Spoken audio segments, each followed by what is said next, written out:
Dans cette vidéo, je transforme mon ancien téléphone en serveur. Pour rendre les manipulations plus faciles, je contrôle mon téléphone depuis mon PC. La première étape va être de télécharger Termux, qui est un terminal pour Android. Je recherche donc Termux F-Droid pour télécharger la version APK. Vous pouvez télécharger F-Droid pour l'installer depuis F-Droid, mais moi je vais préférer installer directement la version APK. Une fois le téléchargement terminé, vous pouvez cliquer sur la notification ou bien vous rendre dans Mes fichiers et installer l'APK. Il faudra juste cocher Autorisation depuis cette source. On retourne en arrière et on installe. L'installation est terminée, on peut cliquer sur Ouvrir et là il va encore avoir quelques téléchargements donc on se retrouve juste après.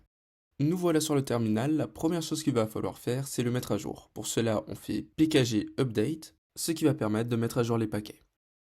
Le terminal nous dit que de l'espace disque va être utilisé, on met Y pour Yes. On nous propose de mettre à jour la configuration SSH, on met Yes. Le MOTD, c'est le message d'accueil du terminal, vous n'êtes pas obligé de le mettre à jour, moi je mets Yes. Ici, c'est du contenu additionnel pour le MOTD, je mets No. Là, c'est le script d'initialisation de Termux, je mets Yes. Source list, c'est les sources pour les paquets, donc évidemment, on met Yes. BashRC, on n'en a pas besoin, donc on met No. Les mises à jour sont terminées, maintenant on va pouvoir passer au SSH. En faisant la commande, on voit qu'il n'est pas installé, donc on l'installe.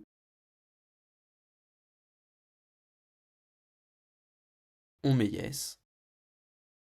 On définit un mot de passe via passwd.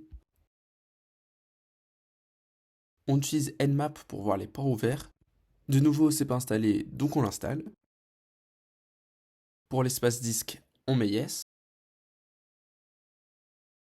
On scanne les ports pour trouver celui du SSH, mais il n'y en a pas. Alors c'est totalement normal, il est juste pas démarré, donc on fait SSHD.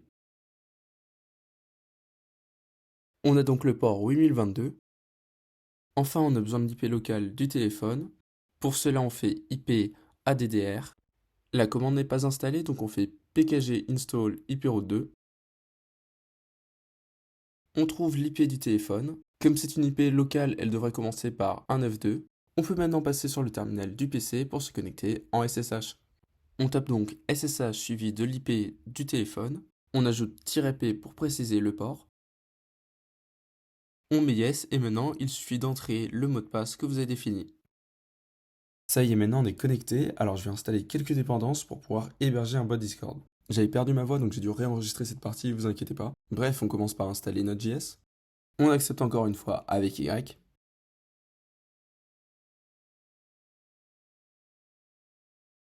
Je vérifie rapidement que Node.js et npm sont bien installés grâce à ces deux commandes. Je poursuis en installant Vim, qui est l'utilitaire qui va nous permettre d'écrire notre code. Y. Maintenant, on crée le fichier de démarrage du bot. Celui que j'utilise est disponible sur le Discord qu'il y a dans la description. Appuyez juste sur I pour commencer à écrire. Et une fois que vous avez collé, vous pouvez appuyer sur échappe "-wq" pour quitter et enregistrer. Grâce à npm, j'installe Discord.js. C'est ce qui va nous permettre de faire tourner notre bot. Je crée le fichier config, là aussi il est disponible sur le Discord. Donc ici on va avoir besoin d'un token et d'un préfixe. Le token, je vous expliquerai plus tard ce que c'est, mais le préfixe, c'est tout simplement le petit caractère qui se met devant la commande. Je tape node index.js pour démarrer le bot. Et évidemment là on a une erreur parce qu'on a tout simplement pas donné de token. Pour faire simple, le token c'est l'identifiant de connexion du bot. On va l'obtenir tout simplement en créant un bot, je vous ai mis le lien dans la description. Une fois que vous êtes sur le lien, vous cliquez sur New Application, c'est le bouton en haut à droite. Maintenant vous allez donner le nom que vous avez choisi pour votre bot.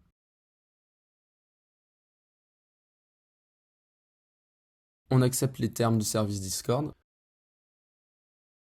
Maintenant, on peut ajouter une description et des tags. Les tags, c'est des catégories auxquelles appartient votre bot. Par exemple, s'il fait de la musique, vous pouvez ajouter musique. Moi, je me permets juste d'ajouter une petite description.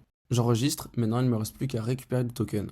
Pour ce faire, on clique sur Bot dans le menu de gauche, puis sur Reset Token. Attention à ne surtout pas partager le token, car c'est la clé pour contrôler le bot. On retourne sur le terminal et on va installer le token dans le fichier config. On appuie sur I pour commencer à écrire, on colle, et une fois que c'est fait, échappe, "-wq" pour quitter. Je démarre à nouveau le bot, et là, nouveau problème. Il nous manque des autorisations, donc on va retourner sur le panel Discord pour modifier ça. Donc en descendant un tout petit peu, on active les privilèges. Pour être à l'aise, vous pouvez tous les activer, mais en réalité, nous, on a besoin uniquement de message content intent. On n'oublie surtout pas d'enregistrer.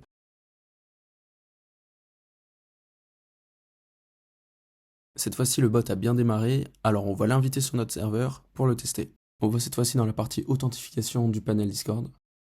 Ici, vous avez pas mal de paramètres assez intéressants, mais pour le moment, on va juste descendre jusqu'à permission. Juste ici, on sélectionne bot pour générer une invitation de bot.